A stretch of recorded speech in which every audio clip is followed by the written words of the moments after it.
আসসালামু আলাইকুম রহমতুল্লাহি ওবরকাতুহু।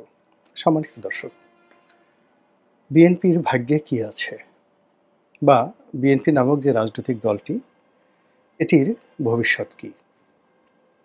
আগামী দিনে রাষ্ট্রপতি হবেন বেগম খালেদা জিয়া, আর প্রধানমন্ত্রী হবেন তারেক জিয়া।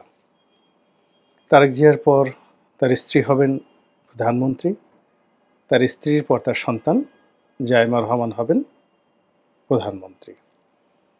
তো এই যে বিএনপির একটা যাকে বলা হয় ইকুয়েশন, এই ইকুয়েশন নিয়ে যে স্বপ্ন শেখ হাসিনার পতনের পর বিএনপির নেতাকর্মীরা দেখেছিল, সেই স্বপ্নটি হাল আমলে কেমন আছে? সামনে যে নির্বাচন আসছে, বিএনপি যেভাবে চাচ্ছে ওভাবে কি নির্বাচন হবে, নাকি বিএনপি এমন একটা জালের মধ্যে জড়িয়ে পড়েছে যেই জাল থেকে বের হওয়ার মতো শক্তি, সামর্থ্য, সময় এবং সুযোগ কোনোটি বিএনপির নেই? এ সকল বিষয় নিয়ে আলোচনা করব। তার আগে বলে নেই, নতুন যে কিংস পার্টি, ডক্টর মোহাম্মদ ইউনূসের দল এনসিপি, এনসিপির একজন কর্তা একদিন টেলিভিশনের একটি টক শোতে বলে ফেললেন যে আগামী নির্বাচনে বিএনপি ৫০ থেকে ১০০টি, বড়জোর ৫০ থেকে ১০০টি সিট পেতে পারে। তাহলে বড়জোর ৫০ থেকে ১০০টি সিট যদি তারা পায়, তাহলে তো কোনো অবস্থাতেই তারা সরকার গঠন করতে পারছে না। তারা হয় বিরোধী দল হবে, অথবা এটা কোয়ালিশন সরকার হবে। তো তার সেই কথাটা নিয়ে ভীষণ রকম ট্রল হলো, ঠাট্টা হলো, মশকরা হলো। কিন্তু যে তরুণ নেতা এই কথা বলেছেন, তিনি আমাদের মতো বা আমাদের চেয়ে যারা সিনিয়র যারা রয়েছেন রাজনীতিবিদ, তাদের মতো এতটা কূটকৌশলী নন।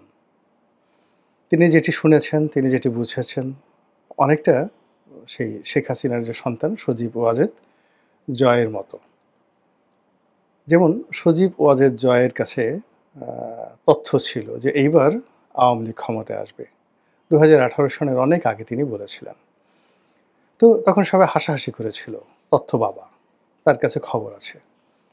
কিন্তু এখন যদি এই বর্তমান অবস্থাতে আপনি সিইসি, সাবেক সিইসি জনাব নুরুল হুদার ১৬৪ ধারায় যে জবানবন্দি, সেই জবানবন্দি শোনেন, তাহলে দেখতে পাবেন যে নির্বাচনের অনেক আগেই ডিজিএফআই, এনএসআই, পুলিশ এবং অন্যান্য গোয়েন্দা সংস্থা পুরো নির্বাচনের মাঠের দখল নিয়ে নিয়েছিল, এবং তারা রাতে ভোট পিটিয়ে, ব্যালট বাক্স পিটিয়ে, তারপরে ব্যালট বাক্স ভরার যে পরিকল্পনা তারা করেছিল, সেটি সেই ২০১৮ সনের ডিসেম্বর মাসের ২৯ না ৩০শে ডিসেম্বর রাতে ১২টার মধ্যে সারা বাংলাদেশে একই সঙ্গে, একেবারে সেম টাইম, সেটা সেই কক্সবাজারের উখিয়া, পটুয়াখালীর গলাচিপা, কুড়িগ্রাম, নীলফামারী থেকে শুরু করে সব জায়গাতে ঠিক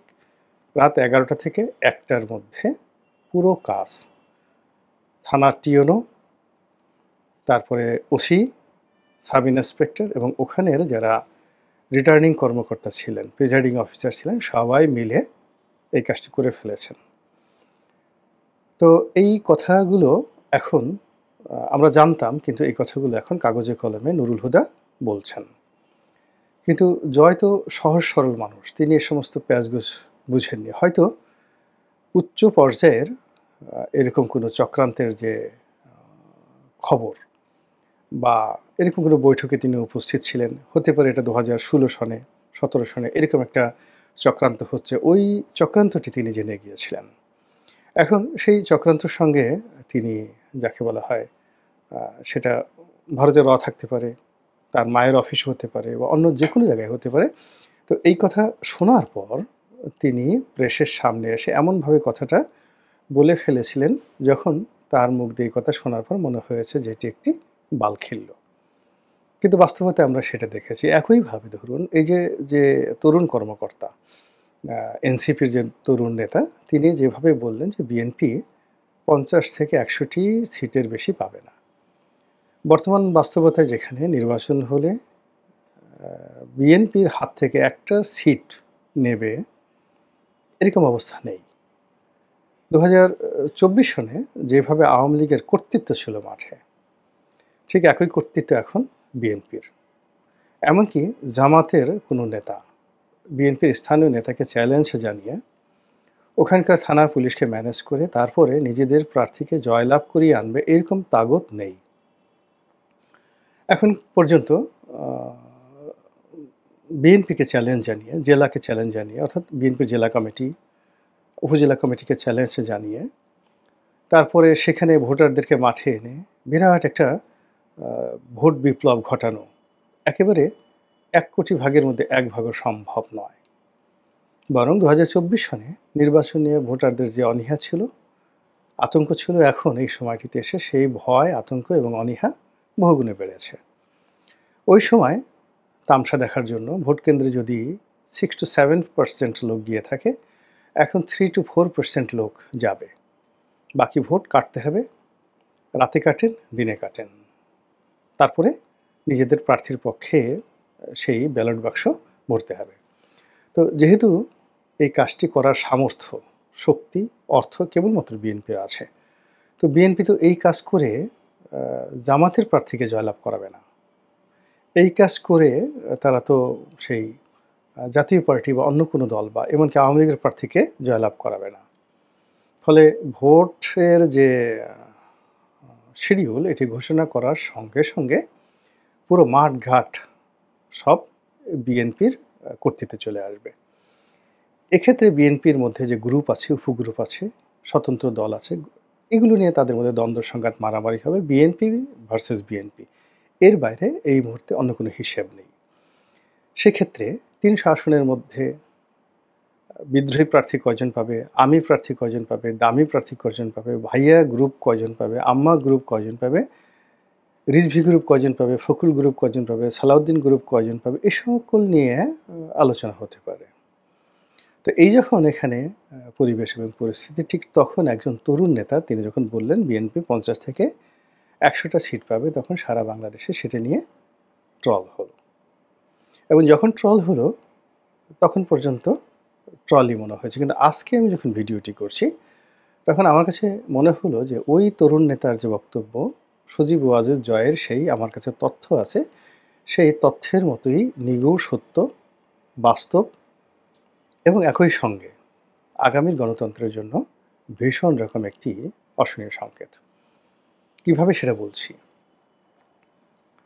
আপনারা দেখেছেন যে অতি সম্প্রতি জুন মাসের 28 তারিখে ঢাকাতে একটি মহাসমাবেশ হয়েছে।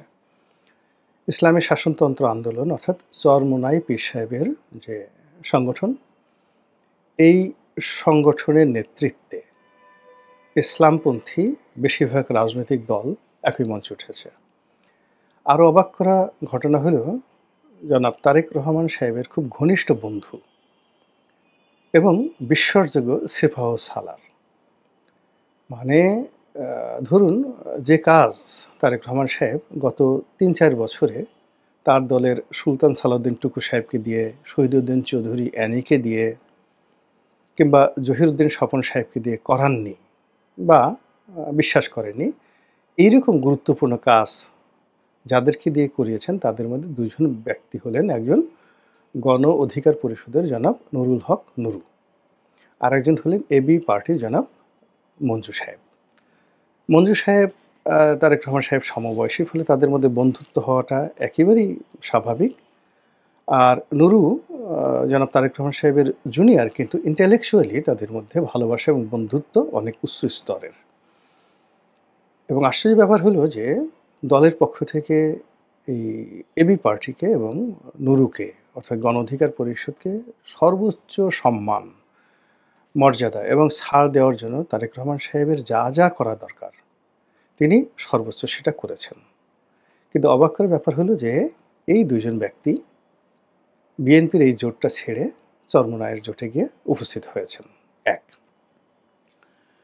২ নম্বর হলো যে এই মুহূর্তে রাজনীতির সবচেয়ে বড় ট্রাম্প কার্ড, সেটি হলো সংখ্যানুপাতিক হারে নির্বাচন। তো সংখ্যানুপাতিক হারে নির্বাচন মানে রাজনৈতিক দলগুলোর নামে ভোট হবে। টেকনাফ থেকে তেঁতুলিয়া পর্যন্ত রাজনৈতিক দলের প্রতীকের উপর জনগণ ভোট দেবে এবং সারা দেশে যে ভোট হবে সেই ভোটগুলো একত্র করে এরপরে ৩০০ ভাগে বিভক্ত করে সর্বনিম্ন এক একটি আসনে কত ভোট পেলে একজন সংসদ সদস্য নির্বাচিত হবে। যেমন ধরুন সারা বাংলাদেশে ধরুন ৮ কোটি ভোট পড়েছে। তো ৮ কোটি ভোটের মধ্যে বিএনপি, এনসিপি, অন্যান্য যে সকল দল আনুপাতিক হারে এক একজনের ভোট কত পেয়েছে। তো ৮ কোটি ভোটকে ৩০০ ভাগে বিভক্ত করে দেখা গেল যে প্রতি সিটে এত ভোট লাগে। তো সেই অনুযায়ী দেখা গেল যে যে দল যত ভোট পেয়েছে সেই দলকে সেই কয়টি সংসদ সদস্য পদ ছেড়ে দেওয়া হলো এবং এইভাবে ছোট ছোট দলগুলো যারা কখনোই এমপি হতে পারেনি বা সংসদে আসতে পারেনি তারা অনায়াসে সারা বাংলাদেশে এরকম ভোট পেয়ে তারা কিন্তু 10টি, 12টি, 15টি, 20টি সেই সংসদ সদস্য পদ পেয়ে যাবে। তো সেক্ষেত্রে ধরুন চরমোনাইয়ের কথাই বলি, তাদের সারা বাংলাদেশে যদি 50 লাখ ভোট থাকে, যদি 2 লাখ করেও ধরি, 1 লাখ ধরলাম না, 2 লাখ করে যদি ধরি বা 1.5 লাখ করে ধরি, তারা 30 থেকে 35টি আসন পেয়ে যায়। আর যদি তারা জোটে আসে বিএনপির সঙ্গে বা আওয়ামী লীগের সঙ্গে, তাদেরকে বড় জোর 2টো সিট দেওয়া হতে পারে। তাও সেখানকার আওয়ামী লীগের নেতাকর্মীদের ঠেলা গুঁতো খেয়ে তাদের বেঁচে থাকাটাই দায়, পাশ করা তো দূরের কথা। নুরুল হক নুরুর একই অবস্থা, এবি পার্টির একই অবস্থা। তো সেক্ষেত্রে ছোট ছোট রাজনৈতিক দলগুলো সেই 28শে জুন তারিখে ঐক্যবদ্ধ হয়ে তারা যে দাবি করেছে যে সংখ্যানুপাতিক হারে ভোট হবে এবং এর বাইরে তারা নির্বাচনে যাবে না। এবং সরকার তো আগেই সুড়সুড়ি দিয়ে রেখেছে রাজনৈতিক দলগুলোর ঐক্য হতে হবে, সংস্কারের ব্যাপারে ঐক্যমত্য হতে হবে, তা না হলে এই নির্বাচন হবে না। তাহলে এখন চিন্তা করুন যে বাংলাদেশে বিএনপি এবং তার সমমনা 3-4টি দল, তাও ছোট ছোট, এবং এখন পর্যন্ত 3-4টি দল যারা বিএনপির সঙ্গে আছে অদূর ভবিষ্যতে তারাও থাকবে কিনা যথেষ্ট সন্দেহ রয়েছে। আর অন্যদিকে এনসিপি সহ অন্যান্য যে দলগুলো আছে তাদের সংখ্যা প্রায় 200 হয়ে যাবে, নিবন্ধনযুক্ত দলের সংখ্যা প্রায় 100-র বেশি হয়ে যাবে। জাতিসংঘ আসবে, তারপরে শেষে আমেরিকা আসবে, ইউরোপ আসবে, সারা দুনিয়ার যারা পর্যবেক্ষক তারা আসবেন, এসে দেখবেন যে 100 রাজনৈতিক দল, নিবন্ধিত রাজনৈতিক দল চাচ্ছে যে সংখ্যানুপাতিক ভোট হোক, আর বিএনপি একা চাচ্ছে যে না, এটা হবে না। তাহলে বলুন তো বিশ্ব যে জনমত এটি কি ডক্টর ইউনূসের পক্ষে যাবে না? যাবে। আর সেক্ষেত্রে যদি সংখ্যানুপাতিক ভোট হয় তাহলে বিএনপির পক্ষে 50টি বা 100টি সিট পাওয়াই আসলে কঠিন হয়ে যাবে, ভীষণ রকম কঠিন হয়ে যাবে। এবং সেক্ষেত্রে আওয়ামী লীগ তারাও প্রায় 50 থেকে 100টি, এমনকি 150টি সিটও তারা পেয়ে যেতে পারে। তাহলে এই কথাটি, যেটি 28 তারিখের যে মহাসমাবেশ, সেই মহাসমাবেশের মাধ্যমে আমরা যেভাবে বুঝলাম, এটা সেই যে তরুণ নেতা তিনি আগে শুনেছিলেন, হয়তো ম্যাটিকুলাস ডিজাইনের অংশ হিসেবে 6 মাস আগে শুনেছিলেন, এরপর অনেক দিন বুকের মধ্যে তিনি সেটা পাথর চাপা দিয়ে রেখেছিলেন এবং একটা সময় আর সহ্য করতে না পেরে রাগ হয়ে তিনি বলে দিয়েছিলেন। আর সেটা বলার পরে যে ট্রল হয়েছিল, সেই ট্রলটি এখন কতটা বাস্তবে রূপ নিতে যাচ্ছে তা হয়তো আপনারা ইতিমধ্যেই টের পেয়ে গেছেন। তো কাজেই বিএনপির ভাগ্যাকাশে আগামী দিনে কী পরিমাণ সৌভাগ্য রয়েছে, দুর্ভাগ্য রয়েছে, রাষ্ট্র ক্ষমতায় তাদের কী পরিমাণ অংশগ্রহণ রয়েছে, তা কতটা নিশ্চিত এবং কতটা অনিশ্চিত বোধহয় আপনারা বুঝতে পেরেছেন। আল্লাহ আমাদের সবাইকে হেদায়েত দান করুন এবং হেফাজত করুন। আসসালামু আলাইকুম ওয়া রাহমাতুল্লাহি ওয়া বারাকাতুহু।